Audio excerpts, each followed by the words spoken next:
மாத காலமாக குடிநீர் வழங்காத நகராட்சி நிர்வாகத்தை கண்டித்து காலை குடங்களுடன் பொதுமக்கள் திடீர் சாலை மறியல், அதிகாரிகள் சமரசம்.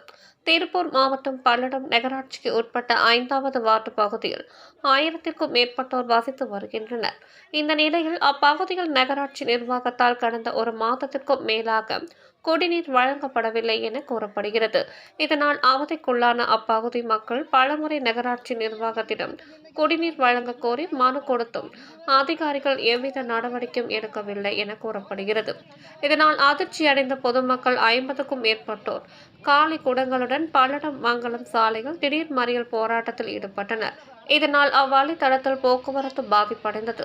தகவல் அறிந்த சம்பவ இடம் சென்ற பல்லடம் போலீசார் மற்றும் நகராட்சி அதிகாரிகள் 2 நாட்களில் குடிநீர் பிரச்சினைக்கு தீர்வு காணப்படும் என உறுதி அளித்தனர்.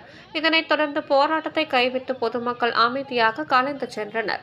குடிநீர் வழங்க கோரி பொதுமக்கள் நடத்திய திடீர் சாலை மறியல் போராட்டத்தால் பல்லடத்தில் சிறிது நேரம் பரபரப்பு நிலவியது.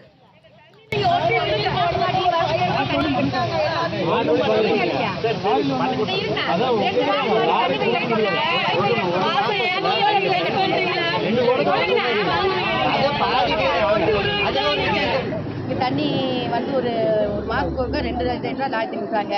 குழி வெட்டி போட்டு 1 மாதம் ஆச்சு. குழி வெட்டும்போது எங்கிட்ட யாருமே சொல்லவே இல்லை. எதுக்கு குழி வெட்டான்னு எனக்கு தெரியாது. குழி செய்கிற வேலையை யாரும் செய்யறது வந்து தண்ணி நம்ம சுற்றுப்பாடாக இருக்குது. எனக்கு சுத்தமாக தண்ணி வீதிக்கே குடத்துக்கிட்டு இருந்தாங்க. சரிங்களா, தண்ணி குழாய் பைப்பில் ரெடி பண்ணி தண்ணி கொடுத்து சொல்லுங்க. சேரன் முரசு செய்திகளுக்காக செய்தி ஆசிரியர் ராஜசேகர் உடன் பல்லடம் செய்தியாளர் அசோக் மற்றும் செய்தி பிரிவு. உங்கள் சேரன் முரசு செய்திகளை லைக் பண்ணுங்க, கமெண்ட் பண்ணுங்க, ஷேர் பண்ணுங்க. உடனுக்குடன் தெரிந்து கொள்ள சேனலை சப்ஸ்கிரைப் பண்ணுங்க.